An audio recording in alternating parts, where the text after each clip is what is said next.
नमस्कार, स्वागत है आप सभी का आयुष्मान भव में। मैं हूं प्रीति सिंह। आयुष्मान भव में आज हम बात करेंगे बदलते मौसम और इम्यूनिटी की। मौसम बदलने का हमारे शरीर के इम्यून सिस्टम पर सीधा असर पड़ता है।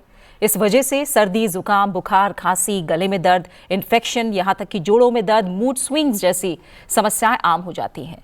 जब मौसम में गर्मी से ठंड या ठंड से गर्मी का प्रभाव होता है तो शरीर को नई परिस्थितियों में ढलने में समय लगता है। शरीर परिस्थितियों के अनुकूल ढलने का प्रयास करता है, लेकिन इम्यूनिटी कमजोर होने पर संक्रमण का खतरा बढ़ जाता है। बच्चे, बुजुर्ग और कमजोर इम्यूनिटी वाले लोग सबसे ज्यादा प्रभावित होते हैं। लेकिन हम अपनी कई आदतों की वजह से भी शरीर के डिफेंस को कमजोर करते हैं, जिससे शरीर वायरस और बैक्टीरिया के सामने कमजोर पड़ता है और हम बीमार पड़ जाते हैं। आज हम अलग अलग पैथी के विशेषज्ञों से जानेंगे कि किन वजहों से कई लोग मौसम के बदलाव के समय ज्यादा बीमार पड़ जाते हैं। कैसे जानें अपनी इम्यूनिटी के बारे में, किन उपायों को अपनाकर हम बदलते मौसम के समय भी खुद को एकदम स्वस्थ रख सकते हैं। और इस पर चर्चा के लिए हमारे साथ 3 खास मेहमान जुड़े हुए हैं जो अलग अलग पैथी से जुड़े हैं। हमारे साथ है एलोपैथी विशेषज्ञ डॉक्टर DK गुप्ता, जो कि चेयरमैन है फेलिक्स हॉस्पिटल के। बहुत बहुत स्वागत है आपका डॉक्टर गुप्ता, शुक्रिया हमारे साथ आज कार्यक्रम में जुड़ने के लिए। हमारे साथ आयुर्वेदिक विशेषज्ञ डॉक्टर सत्य एन दोंडला जुड़े हुए हैं, जो कि रेजिडेंट मेडिकल सुपरिटेंडेंट है स्वामी विवेकानंद आयुर्वेदिक पंचकर्मा हॉस्पिटल। बहुत बहुत स्वागत है आपका डॉक्टर दोंडला। साथ ही होम्योपैथी विशेषज्ञ डॉक्टर श्रुति गोरा हमारे साथ जुड़ी हैं, चीफ मेडिकल ऑफिसर हैं होम्योपैथी डायरेक्टरेट ऑफ आयुष। आपका बहुत बहुत स्वागत है डॉक्टर श्रुति गोरा। तो कार्यक्रम की शुरुआत बहुत बेसिक और जनरल डिस्कशन से ही करेंगे डॉक्टर गुप्ता। इम्यूनिटी की जब बात होती है और सीजन जब चेंज हो रहा होता है, इनका संबंध क्या है आपस में? देखिए, जब हम बात करते हैं सीजन चेंज की, तो जब सीजन चेंज होता है तो 2 पैरामीटर से उन पर अफेक्ट आता है। मतलब पहला है टेम्परेचर चेंज होता है और दूसरा ह्यूमिडिटी चेंज होती है। जब भी ये दोनों पैरामीटर चेंज होते हैं तो इन्वायरमेंट में कुछ बैक्टीरिया और जो कुछ वायरस है, जो कुछ पैथोजेंस हैं, वो ज़्यादा ग्रो करने लगते हैं। उसकी वजह से उनके इन्फेक्शन की संभावना बढ़ जाती है। उसकी वजह से जो हमारी, अगर किसी व्यक्ति की उस समय इम्यूनिटी कम है किसी वजह से, तो भी वो उनको इन्फेक्शन हो जाएगा और समटाइम्स को कभी कभी कॉम्प्लिकेशंस और बीमारियाँ भी हो सकती हैं और डेथ भी हो सकती है। तो इसलिए क्या इम्यूनिटी है? इम्यूनिटी क्या है? हमारी बॉडी की जो एक रोग प्रतिरोधक क्षमता है, मतलब जिसमें हमारी बॉडी के अंदर एंटीबॉडीज प्रोड्यूस होती हैं, किलर सेल्स होती हैं, T सेल्स होती हैं, B सेल्स होती हैं, लिम्फोइड सिस्टम होता है। ये सब मिलके एक ऐसा बैरियर बॉडी के अंदर क्रिएट करते हैं कि जब भी कोई बैक्टीरिया वायरस हम पे अटैक करता है तो हमारी एंटीबॉडीज बन के, या जो T सेल्स हैं जो उसको कन्फाइन कर देती हैं, उसको रेगुलेट करती हैं, उसको कंट्रोल करती हैं, उसको किल कर देती हैं, सो दैट वो बैक्टीरिया वायरस क्या करे, जो हमारी बॉडी पे प्रतिकूल प्रभाव न डाले, मतलब बीमारी पैदा ना करे। अगर बीमारी होती भी है तो बहुत सीरियस बीमारी ना हो, कोई कॉम्प्लिकेशन या डेथ ना हो। तो ये तो रहता है इम्यूनिटी के बारे में। जो टेम्परेचर जो चेंज होता है, डेफिनेटली जब भी टेम्परेचर चेंज हो, कम ज़्यादा होगा। जैसे सर्दियों में क्या होता है कि जब भी टेम्परेचर चेंज होता है तो बहुत सारे लोग इंडोर एक्टिविटीज़ करने लगते हैं। जब हम लोग इंडोर एक्टिविटीज़ करते हैं तो 2 चीज़ें नहीं मिलती हैं। एक तो विटामिन D नहीं मिलता। विटामिन D भी डायरेक्टली लिंक्ड है इम्यूनिटी से। अगर आपका विटामिन D कम होगा, इस समय अगर हम बात करेंगे भारतवर्ष की, तो भारतवर्ष में जब भी विटामिन D टेस्ट कराएंगे जनरल पॉपुलेशन का, तो हर दूसरे व्यक्ति का विटामिन D इस समय कम मिलता है। तो कहीं ना कहीं ये भी डायरेक्टली आपका इम्पैक्ट करता है विटामिन D जो इम्यूनिटी कम करने में।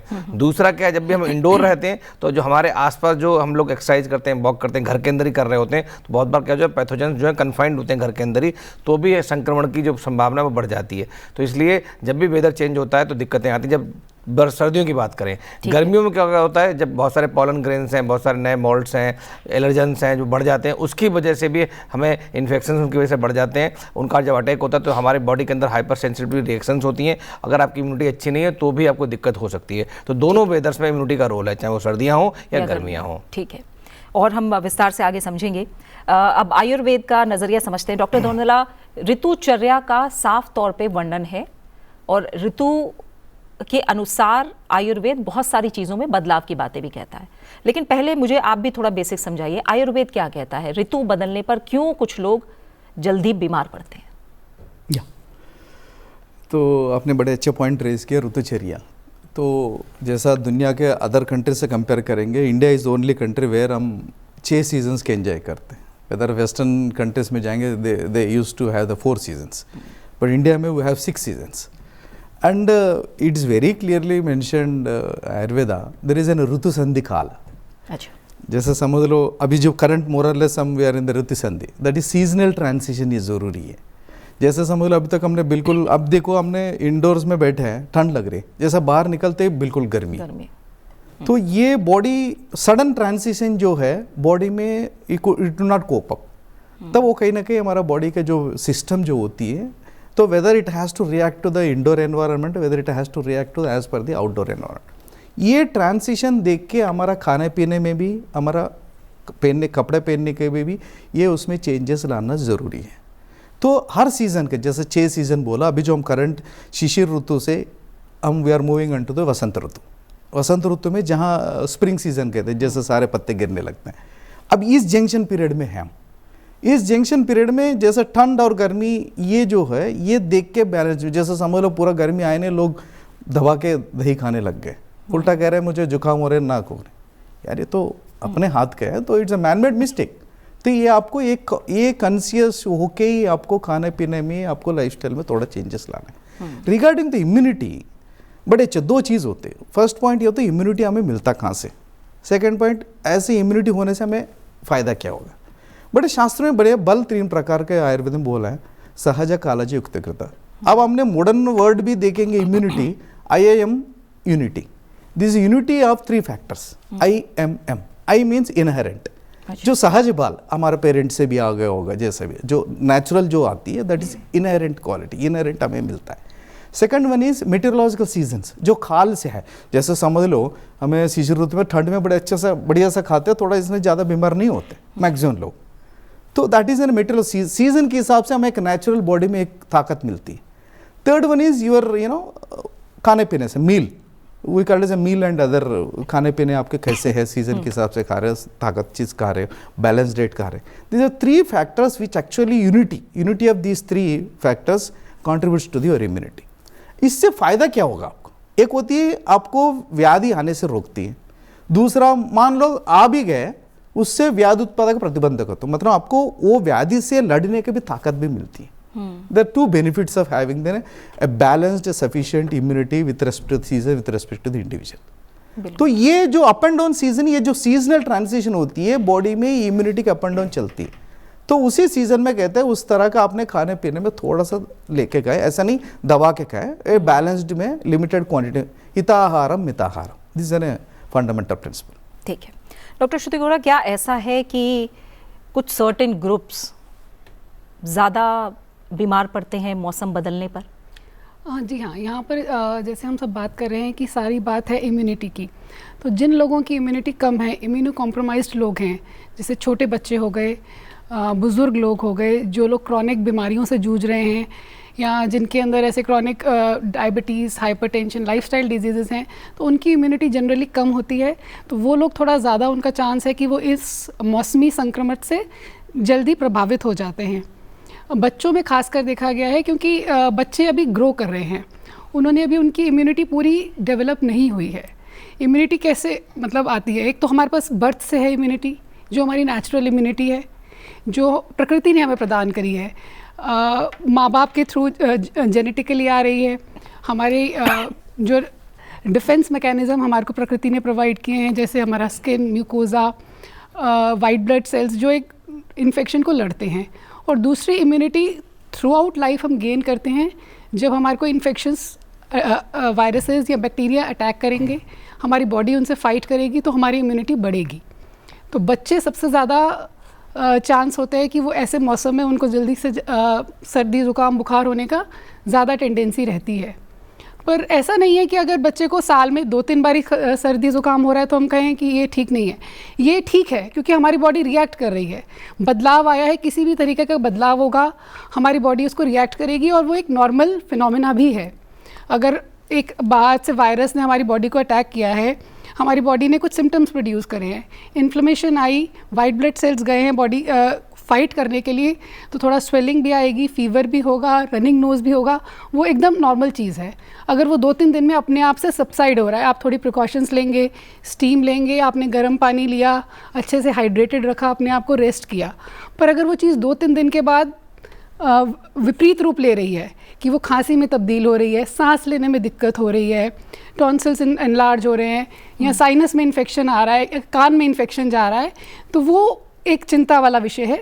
तो उसमें हमें दवाई, होम्योपैथिक दवाई इसमें काफ़ी कारगर रहती हैं, सिम्टम्स के हिसाब से, लक्षणों के हिसाब से हम देते हैं, और उससे ये है कि जो मरीज़ का ड्यूरेशन है बीमारी की या सिवियरिटी है वो कम हो जाती है। ठीक है डॉक्टर गुप्ता, तो जैसे बात हो रही है कि और हाल के सालों में जिस तरह से क्लाइमेट चेंज एक बड़ी चुनौती है, फ्लक्चुएशन, हम जैसे डॉक्टर दोनला ने भी कहा कि फ्लक्चुएशन बहुत देखते हैं, अंदर तापमान कुछ है, बाहर गर्मी ज़्यादा है, मौसम बदल रहा है, तो समझ में नहीं आता इस समय गर्मी है कि ठंड है।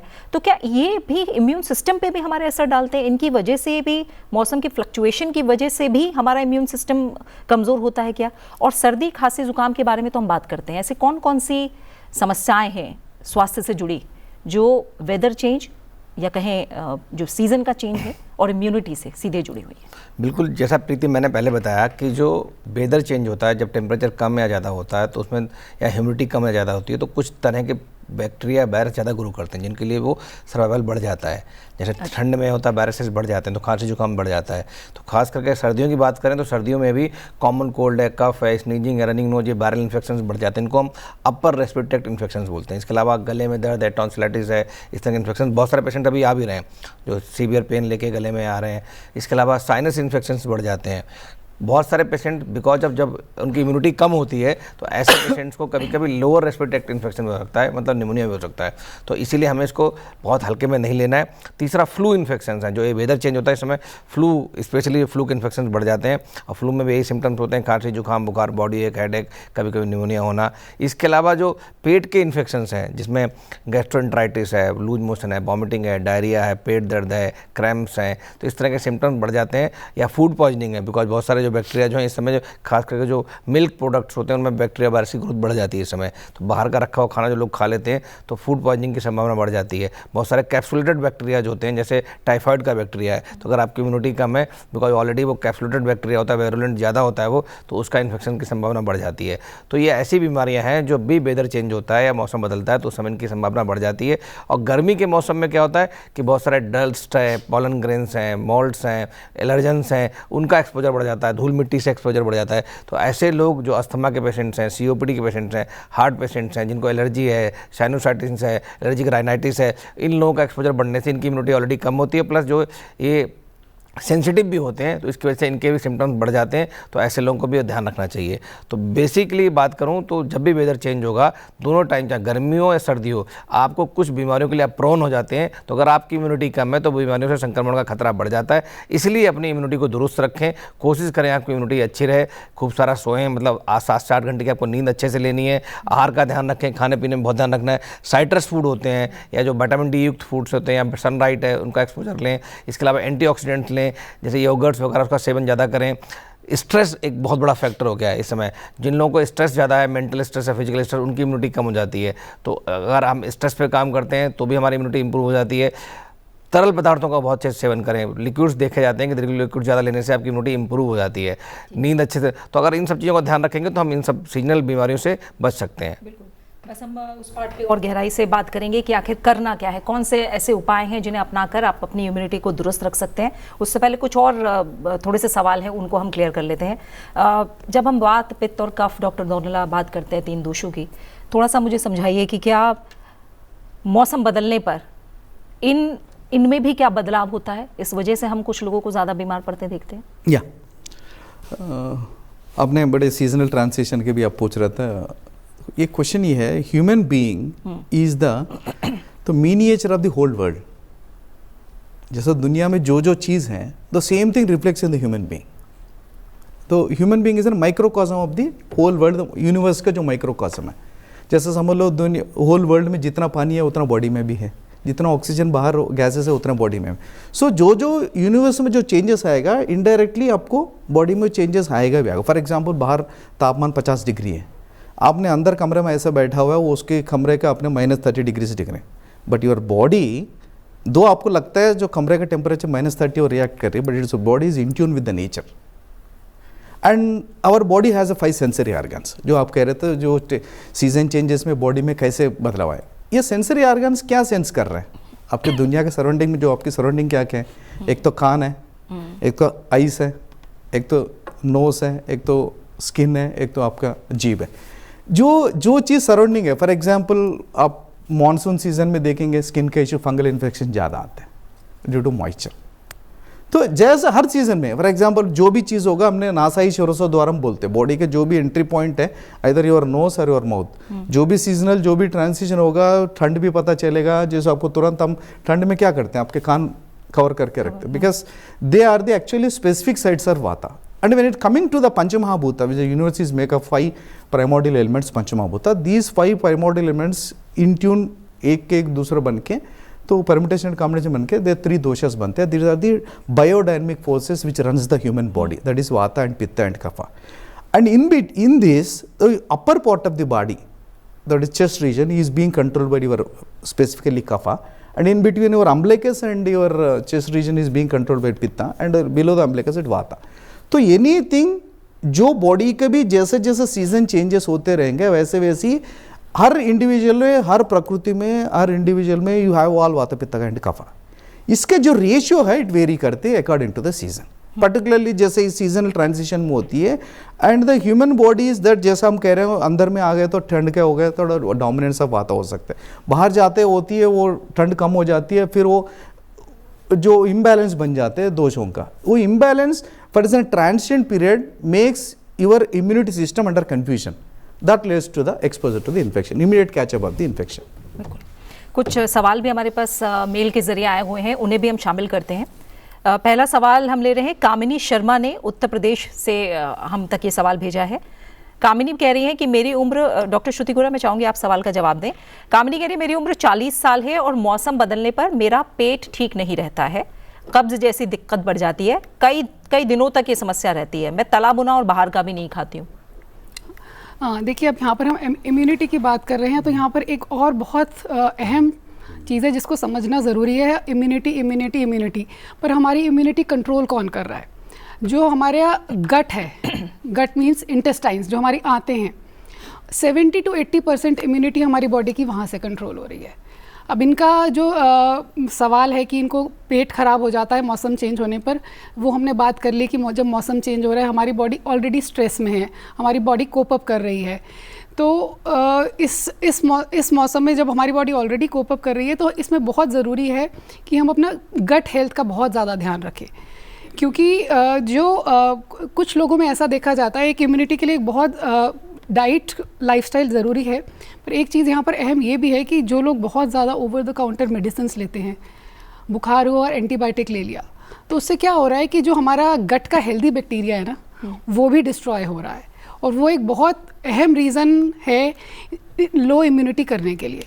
जो हमारा 70 to 80% इम्यूनिटी जो बी सेल्स और टी सेल्स प्रोवाइड कर रहे हैं वो हमारे गट की लाइनिंग में है. और जो प्रकृति ने जो हमारे नेचुरल हेल्दी बैक्टीरिया हैं वो आपस में एक दूसरे के साथ एक सिम्बियोटिक या जैसे एक दूसरे को समर्थन करते हैं उस रिलेशनशिप में. तो अगर ये ज़्यादा एंटीबायोटिक्स लेते हैं या इनका कुछ पेट की समस्या है तो इनको इसके लिए एक तो अपना डाइट का थोड़ा ध्यान देना पड़ेगा. अगर कॉन्स्टिपेशन है तो कई बार ये होता है कि थोड़ा अपनी डाइट में फाइबर रिच पदार्थ ज़्यादा लाएं. थोड़ा सा अगर आजकल गेहूं को छोड़कर अगर मिलेट्स की बात करें, अभी जैसे ये सर्दी का मौसम था, इसमें गेहूं को ना लेकर किसी दिन ज्वार की रोटी, किसी दिन बाजरा की रोटी, किसी दिन मक्के की रोटी खाएं, तो ये वैसे भी ये वाले अनाज अनुकूल रहते हैं कि हम सर्दियों में खाएं. साथ ही हरी सब्जियां, फ्रूट्स का सेवन करें, विटामिन सी और विटामिन डी. थोड़ा सा सर्दियों के मौसम में ये भी ज़रूरी रहता है कि हम विटामिन डी का सप्लीमेंट ले लें, क्योंकि हम ज़्यादातर अंदर रहते हैं तो विटामिन डी का इनटेक हमारी बॉडी में कम रहता है, जिसकी वजह से भी हमारी इम्यूनिटी कॉम्प्रोमाइज़ हो जाती है. पानी ज़्यादा पिए, बाहर का तला भुना नहीं खाएंगे, कह रही हैं खाती भी नहीं है, पर थोड़ा सा तब्दीलियाँ, जैसे अनाज का मैंने बताया, अनाज चेंज करके देखें, गेहूँ की जगह मिलेट्स पर आ जाएं, हरी सब्जियां ज़्यादा लें, पानी ज़्यादा पिएं. और अगर ज़्यादा मेडिकेशन कोई ले रहे हैं तो उसके बारे में एक बार अपने डॉक्टर से कंसल्ट करें. कोई ऐसी मेडिकेशन तो नहीं है जिसकी वजह से इनका पेट पे वो एडवर्स इफेक्ट डाल रही हो. ठीक है डॉक्टर गुप्ता, जैसे कुछ सप्लीमेंट्स की बात की है, विटामिन डी और सी की डॉक्टर गोरा ने, मैं प्रिवेंशन के लिए मैं चाहूँगी कई वैक्सीन्स हैं या फिर हाइजीन का भी अपना रोल है, कुछ सप्लीमेंट्स हैं, ये कितना प्रिवेंट कर सकते हैं? देखिए बहुत अच्छा क्वेश्चन है Preeti ji. Prevention is better than cure, हम सब मानते हैं. और आजकल खासकर जो बच्चे हैं, बुजुर्ग हैं, एडल्ट हैं, उनके लिए बहुत सारी वैक्सीन्स आ गई हैं. इतनी अच्छी वैक्सीन हैं जिससे आप लगवा के आप इम्यूनिटी डेवलप कर सकते हैं, अंदर बॉडी के अंदर एक्टिव इम्यूनिटी, जैसे नेचुरल इम्यूनिटी हो तो सेम उसी तरह की इम्यूनिटी डेवलप कर सकते हैं और उससे बच सकते हैं। जैसे फ्लू का वैक्सीन है, हर साल अगर आप लगवाते हैं सीजन चेंज होने से पहले, मतलब ये मार्च अप्रैल में अगर लगवाते हैं तो आपको फ्लू के चांसेस बहुत कम हो जाते हैं, उसके जो कॉम्प्लिकेशंस होते हैं वो भी कम हो जाते हैं। इसके अलावा बच्चों को जो बात करें खास करके, तो बच्चों को 0 से लेकर 5 ईयर्स तक मैक्सिमम वैक्सीन लग जाती हैं, जिसमें बर्थ जब होती है तब ट्यूबरकुलोसिस का वैक्सीन है, ओरल पोलियो है, हेपेटाइटिस बी है। जब 6, 10 और 14 वीक की बात करें उसमें DPT है, डिप्थीरिया पर्टूसिस टेटनस है, हिव है जो निमोनिया के लिए होता है। इसके अलावा हेपेटाइटिस बी है, oral polio, rota virus vaccine है जो डायरिया के लिए होती है, उसकी डोज लगती हैं। प्लस 9 मंथ में मीजल्स है, MMR है, और इसके अलावा टाइफाइड का वैक्सीन आजकल लगने लग गया है। 6 महीने पे 7 महीने पे हम फ्लू की शॉट बच्चों को दे देते हैं। 12 से 15 के महीने पे हेपेटाइटिस A है, DPT की बूस्टर है जो अभी 6, 10 और 14 वीक्स पे लगवाई थी। इसके अलावा हेपेटाइटिस A की सेकेंड डोज 18 महीने पे लगती है। फिर टाइफाइड का वैक्सीन, न्यूमोकोकल वैक्सीन लगता है इसके अलावा 2 साल के आसपास, 5 साल फिर उनकी बूस्टर लगती है। तो बहुत सारी वैक्सीन ऑलरेडी उपलब्ध हैं बच्चों के लिए भी, बुजुर्गों के लिए भी। हमें सबको चाहिए कि वैक्सीन जरूर लगवाएं, बिकॉज वैक्सीनेशन से आपके अंदर जब वैक्सीन लगाते हैं तो कुछ एटेन्यूएटेड फॉर्म में जो एंटीजन होता है बीमारी का, उसको हम इनोकुलेट कर लेते हैं बॉडी के अंदर। वो जाके बॉडी के अंदर नेचुरल जैसा इन्फेक्शन होता है उस तरह की प्रकृति को उत्पन्न कर देता है। उसकी वजह से बॉडी के अंदर जो एंटीबॉडीज हैं बन जाती हैं, वो बॉडी के अंदर एंटीबॉडीज काफ़ी लंबे समय तक सस्टेन कर सकती हैं। अगर कम समय तक सस्टेन करती हैं तो उनके लिए हम बूस्टर वैक्सीन भी डोज दे सकते हैं। दूसरा जो है, और क्या चीज़ कर सकते हैं, और इम्पॉर्टेंट सप्लीमेंट्स में विटामिन डी बहुत इंपॉर्टेंट है। मैं फिर बोल रहा हूँ, हमारी जो भारत की जनसंख्या है उसमें लगभग 60-70% जो लोग हैं वो विटामिन डी में डेफिसिट हैं। अगर आप टेस्ट कराते हैं तो विटामिन डी का रेगुलर सप्लीमेंट लें और अपना ब्लड टेस्ट जरूर करा लें, सो दैट आपको लेवल पता लग जाए। तो विटामिन डी का डायरेक्ट इम्यूनिटी से लिंक्ड है। इसके अलावा विटामिन सी बहुत इंपॉर्टेंट है। विटामिन सी स्टोर भी नहीं होती है, तो रोज़ आपको साइट्रस फूड है, जैसे अंगूर है, संतरा है, नींबू है, ऐसे आंवला है, ऐसे बहुत सारी चीज़ें जो घर के अंदर खा सकते हैं, बना सकते हैं। जिंक का बहुत बड़ा रोल है। जिंक की ऐसी सारी बहुत सारी स्टडीज आई बच्चों में भी कि जिंक जो डायरेक्टली इम्यूनिटी से लिंक्ड है। तो जिंक के लिए जो माइक्रोन्यूट्रिएंट्स है, इसके सप्लीमेंट्स भी आते हैं। प्लस बहुत सारे जो हमारे ग्रीन लीफी वेजिटेबल्स हैं, एग है, प्रोटीन है, अंडा है, इन सब में, मीट है, इन सब में अच्छी प्रचुर मात्रा मिलता है। इसके अलावा जो योगर्ट्स हैं, जो स्प्राउट्स हैं, जो अंकुरित अनाज है, उसका खाने से आपकी इम्यूनिटी बढ़ती है। तो अगर इन सब चीज़ों का ध्यान रखेंगे तो आपकी इम्यूनिटी बढ़ जाएगी। खाने के अलावा और क्या ध्यान रखना है, आपको नींद पूरी लेनी है। बहुत सारे लोग, हम लोग इस समय स्ट्रेस में इतना है कि नींद ही अच्छे से नहीं लेते हैं। तो 7 से 9 घंटे आपको सोना है रोज़। स्ट्रेस को कम करना है, मेडिटेशन करना है, बहुत सारे रेस्पिरेटरी एक्सरसाइज होती हैं जिनको हम प्राणायाम बोलते हैं, वो करनी है आपको। वॉक करना है। स्पिरिचुअलिटी में अगर आप जाते हैं तो वो ध्यान रखना है, इससे आपका स्ट्रेस कम हो जाएगा। इसके अलावा पानी खूब थोड़ा पीना है, मतलब रोज़ 2 से 3 लीटर पानी पीना है। लिक्विड लेने से भी आपकी इम्यूनिटी इंप्रूव होती है, बिल्कुल प्रूवन है स्टडीज में। एक चीज़ और बताऊंगा, लोग एक्सरसाइज नहीं कर रहे हैं। हम सब लोगों की जो आदि जो लाइफस्टाइल प्रॉब्लम्स हैं, डायबिटीज़ है, हाइपरटेंशन है, अस्थमा है, या किडनी प्रॉब्लम्स हैं, या ओवरवेट, ओबेसिटी जिसका प्रधानमंत्री ने अभी जिक्र किया था, बिकॉज ऑफ सेडेंट्री लाइफस्टाइल है हमारा, उसकी वजह से सारी प्रॉब्लम्स हैं। अगर आप डेली 30 से 40 मिनट एक्सरसाइज करते हैं, चाहे वॉक करें, रन करें, जिम करें, या कोई भी एक कार्डियक एक्सरसाइज करें, तो उससे आपकी इम्यूनिटी भी इंप्रूव होती है। प्लस लाइफस्टाइल डिजीज हैं, डायबिटीज का इंसिडेंस कम हो जाएगा, हाइपरटेंशन कम हो जाएगी, कार्डियक प्रॉब्लम्स कम हो जाएंगी, मोटापा कम होगा, कैंसर कम हो जाएगा, उससे भी इम्यूनिटी भी कम होगी। प्लस जो इन बीमारियों से भी इम्यूनिटी और कम हो जाती है वो भी कम हो जाएगी, प्लस इन बीमारियों के कॉम्प्लिकेशंस भी कम हो जाएंगे। तो अगर इन सब चीज़ों का हम ध्यान रखेंगे तो डेफिनेटली हम अपनी इम्यूनिटी को इंप्रूव कर सकते हैं, और जितनी जो बीमारियाँ हैं या जितनी भी लाइफस्टाइल डिजीजेज हैं उनसे हम कॉप अप कर सकते हैं। बिल्कुल। डॉक्टर दोनला, प्रिवेंशन के तौर पर भी और रेमेडी के तौर पर भी जो सीजनल डाइट्स हैं, दोनों आप सभी लोग कह रहे हैं कि किस तरह से पौष्टिक आहार जो है वो इम्यूनिटी बढ़ाने में मदद करता है। सीजनल डाइट और हर्बल रेमेडीज़ ये कितना काम करती हैं मौसम बदलाव में? और कहा जाता है ना, जो मौसमी फल और मौसमी सब्जियां हैं वही कहीं ना कहीं सबसे ज़्यादा ताकत से भरी भंडार है कहीं ना कहीं इम्यूनिटी के लिए, तो उसका कितना अहम रोल है? या सो वो तो है ही है, बट जैसा मैंने एक फंडामेंटल रूल बोला, हिताहारम मिताहारम। तो ऐसा नहीं ये अच्छा है इसका मतलब ये नहीं है यही खाते रहेंगे। तो time also matters, quantity also matters. तो कोई कह रहे हैं फल खाने के लिए रात को 12 बजे खा रहे हैं, तो वहाँ खाए ना खाए कोई फ़र्क नहीं। उससे बताया वो 12 बजे ना खाए तो अच्छा है, आपके इम्यूनिटी और बूस्टअप होंगे। जो अनटाइमली जो ले रहे हो वो इट्स नॉट एडवाइजेबल। एंड जो prevention is better than cure, शास्त्र में बड़े हैं, स्वास्थ्य से स्वास्थ्य रक्षण। आयुर्वेद का जो प्रथमोद्देश्य, the primary objective of learning and studying propagating Ayurveda is स्वास्थ्य से। जो स्वास्थ्य का जो स्वस्थ होती है उसको पहले आपको प्रिजर्व करना है, प्रोटेक्ट करना है। देन बीमारी के बाद में, इट्स नॉट दैट जो 100 लोग हैं 100 के 100 तो बीमार तो नहीं है, 10-20 हैं, बट 80 लोगों का जब स्वास्थ्य है उसको हम प्रोटेक्ट करेंगे तो naturally it will spread it. जब 80 लोग बीमार हो तो the focus will be given A disease. And regarding जो खाने पीने के जो बात कर रहे हैं, जैसा ऋतुचर्या के, ये अगेन ऋतु specific, again it is again ऋतु स्पेसिफिक। फटाल इस सीजन में है, जैसे मैं बता रहा हूँ ट्रांसिशन में जो ले भी सकते, बट दही इट्स नॉट दैट जैसे गर्मी में दबा के खाते हो इस सीजन में नहीं चलेगा। तो अच्छा है इसका डजंट मीन दैट हर समय अच्छा है, हर समय अच्छा है। तो right doesn't mean that it's right for every person in every season and every time, वो इंपॉर्टेंट है। एंड बट एक ही चीज़ है, कुछ भी खा लो, चलो कभी कभी हम चीटिंग भी कर लिए, बाहर भी खा लिया, बस फंडामेंटल रूल हिताहारम मिताहार, अच्छा भी हो बुरा हो लिमिटेड ले लीजिए, ठीक है। बॉडी अपने आप को कर ले, बॉडी में ऐसे चीज़ है, बॉडी अपने आप को, बॉडी का ऐसी फिजियोलॉजी बना हुआ है वो अपने आप को कर लेते, ठीक कर लेते। जैसा एक I used to love to call this an healthy. Healthy doesn't mean that आपको बीमार नहीं हो पाएंगे यार, तो इसका मतलब हम पत्थर बन गए, body is not reacting.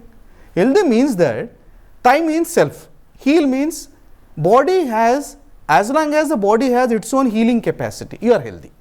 It doesn't mean आपको सर्दी नहीं होंगे, बुखार नहीं होंगे, वो होने ही इसका मतलब हम जिंदा है, कुछ भी नहीं हो रहा इसका मतलब वी आर नॉट अलाइव।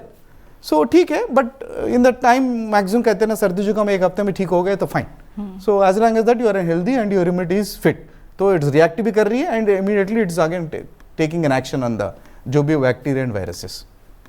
अब एक और सवाल हम शामिल करेंगे और उसके साथ ही मैं चाहूँगी डॉक्टर श्रुति गोरा आप थोड़ा बताएं, क्या होम्योपैथी जब हम ट्रीटमेंट या प्रिवेंशन के तौर पर बात करते हैं तो उसका कितना अहम रोल होता है होम्योपैथी का?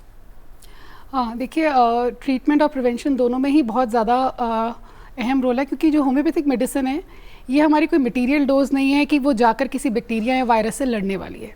ये हमारी बॉडी की जो सेल्फ हीलिंग कैपेसिटी है उसी को बढ़ाती है, या जिसको हम इम्यूनिटी कहते हैं उसी को बढ़ाती है, कि हमारी बॉडी खुद ही जो भी बैक्टीरिया वायरस है जो भी पैथोजन आ रहा है उससे फाइट अपने आप कर ले।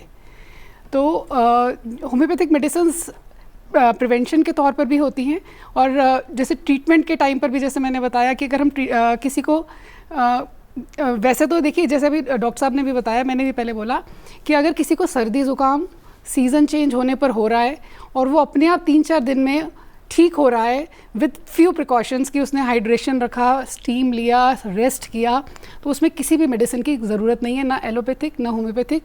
हमारी बॉडी को अपने आप हील करने देना चाहिए। बट अगर सिम्टम्स एडवर्स हो रहे हैं तो ज़रूरी है कि मेडिसिन ली जाए, और होम्योपैथिक मेडिसिन्स इसमें काफ़ी ज़्यादा कारगर रहती हैं। हमारे पास बहुत सी मेडिसिन्स हैं। अभी मौसम का ट्रांजिशन, किसी को सर्दी लगने से हो गई, किसी को पसीना आया, वो एकदम ठंड में चला गया, उसकी वजह से उसको सिम्टम्स आ गए तो अलग मेडिसिन होगी, या किसी को बहुत ज़्यादा वीकनेस आ रही है, किसी को बहुत ज़्यादा बॉडी पेन है, तो तमाम लक्षण हैं जो बॉडी प्रोड्यूस करती है, उसके हिसाब से डिफरेंट मेडिसिन हम देते हैं। और डेफिनेटली मेडिसिन लेने से काफ़ी ये हो जाता है कि कोर्स डिजीज़ का कम हो जाता है, उसकी सिवियरिटी, ड्यूरेशन, और जो आपका फ्यूचर, आप फर्दर जो आपका कि आप दोबारा उससे संक्रमित हो सके, वो वाला टेंडेंसी भी काफ़ी हद तक कम हो जाती है।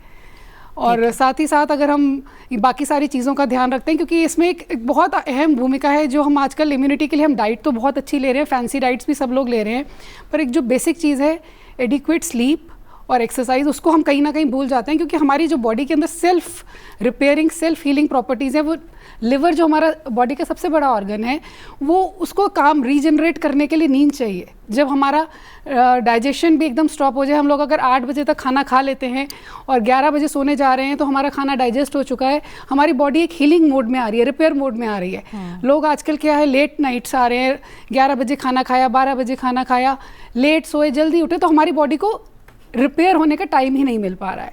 तो ये थोड़ी थोड़ी चीज़ें हैं, इनको अगर हम ध्यान दें, और जैसा हम लोगों के पहले भी अगर हम देखते हैं कि जो हमारे एंसेस्टर्स थे, जो हमेशा वो यही कहते थे, टाइम से जल्दी सोना, जल्दी उठना, सीजनल फ्रूट्स खाना। आजकल अवेलेबिलिटी हर चीज़ की है मार्केट में, हमें सर्दियों में आम भी मिलेगा और गर्मियों में सेब भी मिलेगा, पर वो हमारी बॉडी के लिए नहीं बना है। जिस तरह से प्रकृति ने चीज़ों को बनाया है, हम उसी तरह से सेवन करें, जो मौसमी फल हैं वही खाएं। और आजकल एक ट्रेंड ये हो गया कि हम इम्पोर्टेड आहार, इम्पोर्टेड फ्रूट्स हो गए, इम्पोर्टेड ग्रेन्स हो गए, उसके लिए हम बहुत ज़्यादा पैसा भी खर्च करते हैं, बट वो डेफिनेटली ज़रूरी नहीं है कि वो हमारी बॉडी में उतना ही जाकर हमारे को बेनिफिट दे रहे हैं, क्योंकि उनके अंदर वो बाहर से इंपोर्ट अगर आए हैं, उनके अंदर क्या प्रिजर्वेटिव्स हैं, क्या केमिकल्स हैं, हमें नहीं पता, किस सीज़न में ग्रो हुए हुए हैं। फल और सब्ज़ी हमेशा ताज़ी ही खानी चाहिए और मौसम के हिसाब से ही खाना चाहिए हमें। बिल्कुल। डॉक्टर गुप्ता, मैं 2 सवाल हैं उन्हें शामिल कर रही हूँ, मैं चाहूँगी उनका जवाब आप दें। एक सवाल है श्वेता सिंह ने पूछा है बिहार से। ये कह रही है कि मुझे पिछले करीब 20 साल से मौसम बदलने पर, खासकर सर्दी आने पर सूखी खांसी होती है, ये एलर्जिक कफ मुझे लगता है और मैं इससे बहुत ज़्यादा परेशान हो जाती हूँ। खांसी 1 महीने से लेकर 2 महीने तक रहती है। क्या मुझे जीवन भर इससे जूझना होगा? इसका मौसम बदलने से क्या कोई संबंध है? इसका उपाय क्या हो सकता है? देखिए, इनकी जो कंप्लेंट है उसका मतलब ये पता लग रहा है कि हर महीने 2 महीने तक परसिस्ट कर रहा है, कफ कर रहा है, और जब भी वेदर चेंज होता है तब ऐसा होता है। तो मोस्ट प्रॉब्ली हो सकता है इनको अस्थमा, या जिसको हम एक्यूट अस्थमा बोलते हैं, उस तरह की समस्या हो, और जब भी वेदर चेंज होता है तो एसओएस इनको प्रॉब्लम्स आ जाती हैं। तो इनको क्या करना चाहिए, किसी रेस्पिरेटरी फिजिशियन को दिखाना चाहिए, पहले अपना टेस्ट कराने चाहिए रूल आउट करने के लिए कि एलर्जी तो है क्या नहीं है। अगर कुछ भी नहीं निकलता टेस्ट में तो इट मीन्स ये सीजनल चेंज की वजह से इनको जो अस्थमा की प्रॉब्लम वो हो सकता है लाइफ लॉन्ग रहे। एलोपैथी में क्या रहता है, इसका कंट्रोल रहता है, क्योर नहीं है। मे बी होम्योपैथी में लोग कहते हैं कि क्योर है इस तरह का, बट हम लोग कहते हैं कि इस तरह के केसेस में जब बहुत मतलब कॉमन नहीं है सिम्टम्स, मतलब सीजनल चेंज पे सिर्फ हो रहे हैं, तो उसमें हम लोग ब्रोंकोडायलेटर्स कुछ दवाइयाँ होती हैं जिसमें हम लोग इनहेलर्स हैं या दवाइयाँ हैं, सिरप्स हैं, वो एसओएस देते हैं कि जब ज़रूरत हो तब देनी है, उसके बाद अटैक खत्म हो जाएगा तब उसको बंद कर सकते हैं। साथ में प्रिवेंशन के लिए क्या ध्यान रखना, कुछ चीज़ें हो सकता है इनको एलर्जी हो, जैसे कुछ खाने से हो सकती है, धूल से, मिट्टी से, डस्ट से, स्मोक से, या कुछ और घर में डिओड्रेंट होते हैं। तो जिस चीज़ से इनको एलर्जी है उसको अवॉइड करें, उससे भी कम हो जाएंगे एपिसोड्स। और फ्लू शॉट लगवाएं। फ्लू शॉट से भी इस तरह के जो रिकरेंट जो चेंजेस वेदर होता है उस समय जो इन्फेक्शंस होते हैं, जो वायरल इन्फेक्शंस होते हैं, वो भी इस तरह की सिम्टम्स को प्रेसिपिटेट करते हैं। तो अगर फ्लू शॉट लगवाएंगे तो भी आपको कम हो जाएंगे। अगर आपको निमोनिया का शॉट नहीं लगा तो एक न्यूमोकोकल वैक्सीन आता है, वो लगवा सकते हैं, उससे लाइफ लॉन्ग में आपको निमोनिया की संभावना कम हो जाएगी। तो प्रिवेंशन कर सकते हैं, कंट्रोल कर सकते हैं। क्योर करना मुश्किल है, बट क्योर जब भी हो सकता है जब कोई आपको एलर्जन पता लग जाए कि ऐसे आपको स्पेसिफिक इसी दवाई से या इसी चीज़ से एलर्जी है, उसको अगर आप अवॉइड करेंगे तो आप डेफिनेटली क्योर भी हो सकता है। यानी किसी अच्छे डॉक्टर को सबसे पहले दिखाएं और कारण पता करें कि ये किस वजह से हो रहा है। बिल्कुल। एक और सवाल है, मैं उसे भी शामिल करती हूँ। ये सवाल सानवी महेश्वरी का है, और कहीं ना कहीं आप लोग बार बार स्लीप की, स्ट्रेस की, रेस्ट की बात कर रहे हैं। सानवी महेश्वरी का राजस्थान से सवाल है और ये कह रही हैं कि मैं 40 साल की हूँ, मैंने महसूस किया है कि मौसम में जब बदलाव हो रहा होता है डॉक्टर गुप्ता, तो मैं बहुत उदास रहने लगती हूँ, कुछ भी करने का मन नहीं होता, बहुत डिप्रेस्ड फील करती हूँ, क्या करूँ? तो ये आजकल का जो माहौल है और stress, anxiety, depression, social media, competitiveness जो बढ़ रही है, क्या है वो मेंटल किस तरह के इफेक्ट्स हैं जो हम देखते हैं? ये थोड़ा कॉम्प्लेक्स सवाल है, इसको डायरेक्टली हम इम्यूनिटी से लिंक नहीं कर सकते, बट हाँ इम्यूनिटी का रोल डेफिनेटली है। तो पहले तो मैं ये बताना चाहूँगा कि अगर कोई नॉर्मल व्यक्ति, हम सब लोग बैठे हैं यहाँ पे, कि अगर हमें ये टेस्ट करना है कि हमारी इम्यूनिटी ठीक है नहीं ठीक, तो उसके क्या सिम्टम्स हैं। तो अगर आपको बार बार रिकरेंट इन्फेक्शंस हो रहे हैं, मतलब बॉडी में वायरल इन्फेक्शन बार बार हो रहे हैं, पेट के इन्फेक्शंस हो रहे हैं, तो भी चांसेस है आपकी इम्यूनिटी हो सकता है कम हो। या आपको कोई जख्म हो जाता है, कोई वुंड हो जाता है, उसकी हीलिंग लेट हो रही है, तो चांसेस है कि आपको इन्फेक्शंस बढ़ जाते हैं, मतलब इम्यूनिटी आपकी कम है। या अगर ऐसा है कि आपको थकान रहता है, फटीग रहता है, वीकनेस रहती है, कमजोरी रहती है, एनर्जी लो रहती है, तो भी हो सकता है आपकी इम्यूनिटी कम हो। तो ये तो जनरल लोगों के लिए सवाल हो गया, उसका आंसर हो गया। अब इनकी बात करते हैं स्पेसिफिक। इनको बोल रहे हैं कि ये उदास हो जाती हैं, इनकी एनर्जी लो हो जाती है, तो डेफिनेटली हो सकता है उनकी थोड़ी बहुत इम्यूनिटी कम हो रही है उस वेदर में, उस वेदर चेंज में। तो इनको इम्यूनिटी बढ़ाने के जो तरीके हमने बताए कि इसमें अच्छे फ्रूट्स, सीजनल फ्रूट्स खाने चाहिए, वेजिटेबल्स खाने चाहिए, या नट्स खाने चाहिए, एंटीऑक्सीडेंट्स लेने चाहिए, विटामिन सी, विटामिन डी के जो प्रचुर मात्रा में उनका उपयोग करना चाहिए, उन खाने का, उस तरह का सब्जियों का। इसके अलावा आपको नींद अच्छी लेनी है। जो दूसरा इनका इशू लग रहा है, हो सकता है कि दिस इज समथिंग कि इनका प्रोफेशन कैसा है, इनका मेंटल स्ट्रेस हो सकता है। बिकॉज ऑफ मेंटल स्ट्रेस इस तरह के सिम्टम्स आ सकते हैं कि जब आप डिप्रेशन में जा रहे हैं, लोनलीनेस में जा रहे हैं, एनर्जी लो कर रहे हैं, फील कर रहे हैं, तो आपको अच्छे एक साइकोलॉजिस्ट और साइकेट्रिस्ट को दिखाना चाहिए, अपने सिम्टम्स को रिव्यू कराना चाहिए। अगर बेसिक चीज़ें हैं, सिर्फ बिहेवियरल चेंजेस से ठीक हो सकती हैं, जिसमें दवाइयों की आवश्यकता नहीं होती। और बहुत बार ऐसा ही होता है कि आपको सोशल मीडिया से दूर रहना है, फैमिली में रिलेशनशिप में कोई डिस्ट्रेस है उसको ठीक करना है, अपना जो ध्यान है है वो थोड़ा चेंज करना है, मेडिटेशन करना है, योगा करना है, एक्सरसाइज करनी है, डाइट अच्छी लेनी है, नींद का पैटर्न ठीक करना है, और जो स्ट्रेस है जिसकी वजह से उसको रिमूव करना, चाहे वो प्रोफेशनल स्ट्रेस हो या पर्सनल स्ट्रेस हो, तो भी सिम्टम्स कम हो जाते हैं। कभी कभी क्या होता है, इनके बाद भी, सब चीज़ों के बाद भी आपको कुछ दवाइयों की ज़रूरत पड़ सकती है। वो वो दवाइयाँ जो हैं वो साइकेट्रिस्ट की सलाह के अनुसार ही लेनी चाहिए। तो मैं यही कहूँगा कि इसमें इम्यूनिटी का कंपोनेंट है, उसके बारे में मैंने बता दिया। कुछ हो सकता है इसमें मेंटल स्ट्रेस हो, उसके सिम्टम्स हो सकते हैं कि वो डिप्रेशन है या एंजाइटी है या कोई और बीमारी है, उसके बारे में आपको एक साइकेट्रिस्ट से सलाह लेनी चाहिए। बिल्कुल। अगला सवाल है डॉक्टर दोनला, मैं चाहूँगी आप जवाब दें। अनिल कुमार ने पूछा है नई दिल्ली से। ये कह रहे हैं मेरी उम्र 47 साल है, हर सीज़न चेंज के दौरान मुझे पहले 2-3 दिन सिर में दर्द होता है, उसके बाद गला, नाक, कान में भी दर्द होने लगता है, फिर बुखार आता है, और ये सब लगभग 6-7 दिन तक रहता है, और मुझे ये हर सीज़न चेंज में होता है, चाहे वो फरवरी मार्च हो या फिर नवंबर दिसंबर। मुझे क्या करना चाहिए? सिर में दर्द है, नाक, कान, गले में दर्द है, बुखार भी है, और इन्हें पता है कि ये नवंबर, दिसंबर और मार्च के दौरान होना है। तो फरवरी मार्च का भी हो, नवंबर से वहाँ सीजन में भी चेंज हो, जो ऋतु संधि जो मैंने बताया, तो मे बी इनकी थोड़ा सा वर्किंग लाइफस्टाइल तो देखना पड़ेगा। एंड दूसरा, ये जो ऋतु संधि के जो ट्रांजिशनल फेज में जो डाइटरी चेंजेस जो लाना है वो लाना ही है। एंड सीजनल ट्रांजिशन में, गर्मी के सीजन में वो नहीं पता चलेगा, बट जो सिरदर्द से शुरू होने के मतलब जो भी is been expose to the cold temperature variation, जैसे समझ लो कोल्ड एंड गर्मी में हो सकते हैं इनके जो वर्किंग एनवायरनमेंट, मतलब एसी, क्लोज्ड एसी एनवायरनमेंट में वर्क कर रहा होगा, and may be is travelling in the hot environment, वो जो वेरिएशन आएगा, एंड इमीडिएटली हमारा हेड ही यूजुअली ओपन रहता है, मोर और लेस बॉडी का तो विल कवर, हेड कवर नहीं होती, वो वेरिएशन के लिए होते, इसलिए वो जो हेड एक से शुरू हो रही है, there is a possibility. And regarding हर कंप्लेंट जो भी लगता है हमें रेस्पिरेटरी कंप्लेंट है, जैसे शुरू में जो किसी को कोई कह रहा है मुझे ड्राई कफ आ रहा है, बट ऑलवेज प्रेजेंटेशन लगता है हमें रेस्पिरेटरी कंप्लेंट जैसा, हो सकता है वो ज़रूरी नहीं वो वही रेस्पिरेटरी के रिलेटेड, जीए ट्रैक्ट से भी लिंक होता है। फॉर एग्जाम्पल किसी को क्रॉनिक इसोफेजाइटिस है, एसिड रिफ्लेक्स है, तो नेचुरली जब एसिड का रिफ्लेक्स आएंगे गले में थोड़ा ड्राइनेस हो जाता है, उसको लगता है गले में खराश, वो is trying to cough, but actually it's not a truly in cough complaint. तो यूजुअली आयुर्वेद में जब भी ट्रीटमेंट करते हैं, रेस्पिरेटरी कंप्लेंट के साथ साथ हम पेट का भी ट्रीटमेंट करते हैं, वो जरूरी भी है, बोथ आर इंटरलिंक्ड। तो जो जीए ट्रैक्ट का रेस्पिरेटर का एक मैकेनिज्म है, फंक्शनल लिंकेजेस है, जब तक वो चेन ब्रेक नहीं करेंगे वो आपको सिम्टम इधर से उधर जंप करेंगे, इधर से उधर जंप करेंगे। तो कोई कहता है रेस्पिरेटरी होते सीजनल ट्रांजिशन होते, रेस्पिरेटरी होते कॉन्स्टिपेशन हो रहा है, उसका क्या लिंक है? तो एंड उस केस में हमने वो गिवन है बबल सॉफ्टनर्स देते हैं, सो दैट एक्चुअली प्राणस्य च विलोमत्वम, जो प्राणवात होती है जो रेस्पिरेटरी सिस्टम का, that is it gets reversed, उससे आपको सारे ये प्रॉब्लम्स होते हैं। तो उसको अनुलोमन करने के लिए वो गिवन बबल रेगुलेटर्स। तो वहाँ उनके केस में सिंपल है, वो जो ट्रांजिशन हो रही है जो खाने पीने का, तो थोड़ा सा सडन ट्रांजिशन ना करें, जब गर्मी आ गए लोग चाला हो गए फ्रिज का पानी पीने लग गए, ऐसा भी तो ना हो ना।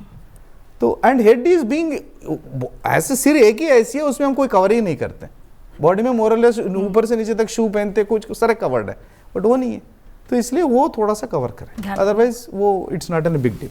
ठीक है। डॉक्टर श्रुति, रोहन कुमार ने सवाल पूछा है नोएडा से। ये कह रहे हैं मेरी उम्र 50 साल है, हर मौसम बदलने पर मेरी त्वचा इतनी सूख जाती है कि उसमें से परतें निकलने लगती हैं, मुझे शरीर में गर्मी यानी हरारत जैसी महसूस होती है, लेकिन बुखार मुझे नहीं आता है, मेरे सभी जोड़ों में दर्द होने लगता है, मैं बिस्तर से नहीं उठ पाता कई बार, मुझे क्या करना चाहिए? हाँ, देखिए जैसे अब ठंड आ रही है तो एक नॉर्मल सी बात है, कोल्ड ड्राई विंड चल रही है तो बॉडी में हमारी ड्राइनेस आ गई। अगर हम नॉर्मल ह्यूमन बींग्स की भी बात करें तो हमारी भी स्किन सर्दियों में ड्राई हो जाती है, तो सीज़न के अनुकूल हमें थोड़े से मेजर्स तो लेने की वैसे ही ज़रूरत है। नहाने के बाद ये थोड़ा मॉइस्चराइज़र या कोकोनट ऑयल जो भी अप्लाई करते हैं वो करें, और बाकी जो बॉडी एक बता रहे हैं या हरारत सी फील होती है, तो वही बॉडी अडेप्ट नहीं कर पा रही है, तो बॉडी को थोड़ा सा इनको अपना सपोर्ट देना पड़ेगा, क्योंकि फीवर नहीं है, बॉडी अंदर से इनको सिग्नल दे रही है कि बॉडी स्ट्रेस में है, तो तो बॉडी को ही काम करने के लिए जैसे हमने पहले उपाय बताए उन्हीं पे थोड़ा सा ध्यान रखते हुए अपने आप को कवर करना है, क्योंकि इस टाइम पर कोल्ड ड्राई विंड चल रही है, तो हमारी जो सूखी हवा होती है वो एक तो हमारी स्किन को ड्राई कर रही है, हमारे म्यूकस मेम्ब्रेन्स को ड्राई कर रही है। तो म्यूकस मेम्ब्रेन्स ड्राई हो रहे हैं तो जैसे हमारा जो सबसे फर्स्ट लाइन ऑफ डिफेंस तो हमारा नोज़ है, नाक के जो हमारी नोज़ में म्यूकोसा है वहीं पर वो जर्म्स को, एलर्जेंस को ट्रैप कर लेता है। तो ड्राई हो रहे हैं तो एलर्जेंस भी हमारे ईजिली रेस्पिरेटरी ट्रैक्ट में जा रहे हैं। तो उसके लिए ज़रूरी है कि आप ये नियमित तौर से दिन में 2 बारी स्टीम लें। स्टीम लेंगे तो हमारी नेज़ल पैसेजेस थोड़ी ह्यूमिडिफाइड रहेंगी, और स्टीम लें, गर्म पानी का सेवन करते रहें जिससे बॉडी में भी, क्योंकि अब ऐसे मौसम में जनरली लोग क्या करते हैं, हीटर्स और ब्लोअर्स चलाकर घर में बैठ जाते हैं। तो हीटर और ब्लोअर भी क्या कर रहे हैं, हमारी जो बॉडी का मॉइस्चर कंटेंट को कम कर रहा है। तो अगर हम ऐसा कर रहे हैं तो हमें साथ ही साथ उसको ठीक करने के भी उपाय, अगर हमने हीटर और ब्लोअर लगाया हुआ है तो जनरली एक बाउल में आप पानी रखें उस रूम में, जिससे कि मॉइस्चर कंटेंट जो उसने मॉइस्चर लेना है वो हमारी बॉडी से ना लेकर वहाँ से हो। आप अपने आप को हाइड्रेटेड रखें, गर्म पानी, गुनगुना पानी पीते रहें, गरारे करते रहें कि अगर जो अपर हमारे ट्रैक्ट में अगर कोई भी वायरस या कोई एंटर कर रहा है तो वो वहीं से ही और ठीक हो जाए। और स्टीम लेते रहें, हेल्दी डाइट का सेवन करें, क्योंकि सर्दियों में तो देखिए आंवला richest source of vitamin C हमारे पास अवेलेबल है। तो कोशिश करें किसी ना किसी फॉर्म में हम रोज़ एक आंवला जो 3-4 महीने हैं उसमें हम पूरा आंवले का सेवन करें, जिससे विटामिन सी हमारी बॉडी में भरपूर रहे, जिससे हमारी इम्यूनिटी स्ट्रांग होती है। रेस्ट करें अपने आप को, और थोड़ा सा जो फ्लक्चुएशंस हैं टेम्परेचर की उनको अवॉइड करें। एकदम से बाहर जा रहे हैं तो अपने आप को कवर करें, अंदर आ रहे हैं तो एकदम से कपड़े उतार दिए वो ना करें, मतलब सडन ट्रांजिशंस बॉडी, क्योंकि बॉडी ऑलरेडी स्ट्रेस में है। अपनी नींद पूरी रखें, योगा अभ्यास करें, मेडिटेशन करें। तो ये बेसिक सी चीज़ें हैं जो इन्हें करनी है। बॉडी सिग्नल दे रही है, हमें उस बॉडी के सिग्नल को समझना है और उसी के अनुकूल हमें अपना आचरण रखना है।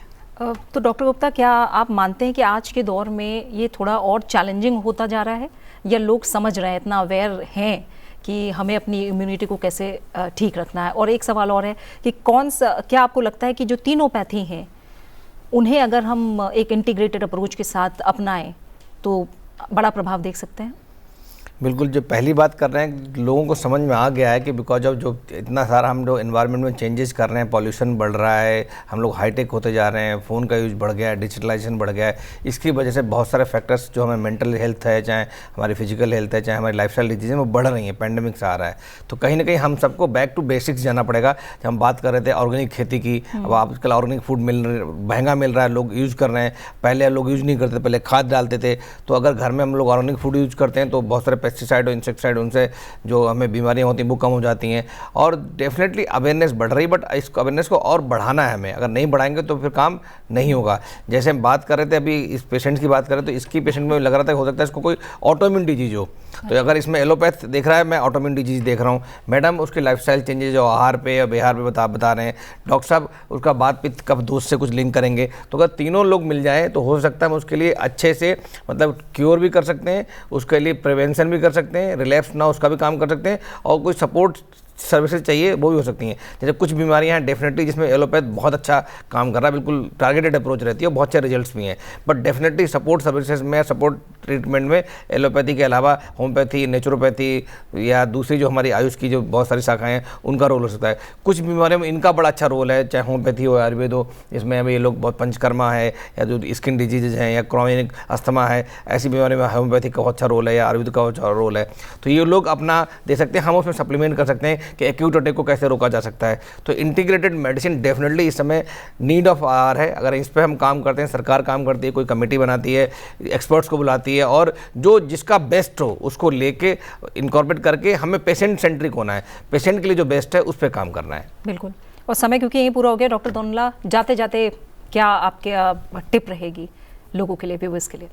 हिताहारम मिताहारम। बिल्कुल। तो इसी बात को डॉक्टर साहब फिर से दोहरा रहे हैं कि हिताहारम मिताहारम, यानी जितना भी खाएं उतना खाएं जितनी ज़रूरत है।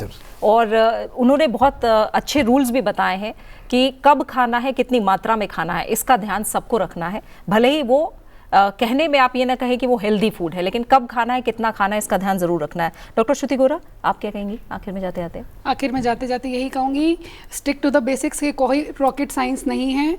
अपना हमारा जो बेसिक लाइफस्टाइल है उसको अच्छा रखें, अच्छा खाएं, सीज़न के हिसाब से खाएं, एक्सरसाइज करें, प्रॉपर स्लीप लें और बहुत ज़्यादा ओवर द काउंटर मेडिकेशंस ना लें बिना किसी डॉक्टरी सलाह के।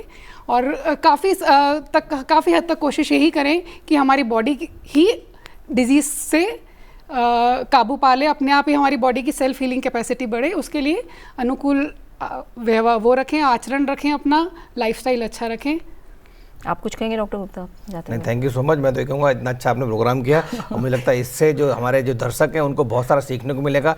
फिर वाली बात है कि इस समय लाइफस्टाइल डिजीज हैं, डायबिटीज, हाइपरटेंशन, अस्थमा या कैंसर, ओबेसिटी, ये सब बढ़ गए हैं और इसकी वजह से स्लो किलर्स हैं, इसकी वजह से बहुत सारी बीमारियाँ बढ़ रही हैं और इम्यूनिटी भी लो हो रही है। इसके लिए जो लाइफस्टाइल चेंजेस हम बार बार डिस्कस कर रहे हैं, सब लोग उन्हीं को आचरण करें, उन्हीं का अनुपालन करें, उन्हीं को अपने अंदर लाएं। और आप लोग जो हैं रोल मॉडल हैं अपने बच्चों के लिए भी। अब चाहते हो कि आपकी अगली जनरेशन भी ठीक रहे, तो जो आप लोग काम करोगे उसी को वो लोग भी फॉलो करेंगे। तो हम अपने लिए भी करें और जो हमारी जो सेकंड जनरेशन, थर्ड जनरेशन आ रही है उनको भी अच्छा रास्ता दिखाएं। बिल्कुल। एक चीज़ इसमें हम और ऐड करना चाहूँगी, स्मोकिंग और ड्रिंकिंग का परहेज रखें, क्योंकि इसका भी डायरेक्ट लिंक है हमारी इम्यूनिटी से। बिल्कुल, और स्मोकिंग और इसीलिए उसको लाइफस्टाइल डिजीज कहा जा रहा है। तो डाइटरी चेंजेस और नशे से दूरी, एक्सरसाइज को किसी भी फॉर्म में अपने रूटीन में कहीं ना कहीं शामिल करना, अच्छी नींद लेना, और इन सब बातों का कहीं ना कहीं मोटे तौर पर अगर ध्यान रखा जाएगा तो कोई भी बीमारी आपके पास नहीं फटकेगी। इसी के साथ कार्यक्रम का समय यहीं पूरा हो गया। डॉक्टर दौर्नला, डॉक्टर श्रुति गोरा, डॉक्टर डी.के. गुप्ता, आप तीनों मेहमानों का बहुत बहुत शुक्रिया हमारे साथ जुड़ने के लिए। उम्मीद है कि डॉक्टरों की दी गई सलाह और सुझाव आप सभी के काम आएंगे और इन्हें अपनाकर आप रहेंगे एकदम स्वस्थ। इसी के साथ आयुष्मान भव में फिलहाल इतना ही। अच्छे से ख्याल रखिए अपना और मुझे दीजिए इजाजत। नमस्कार।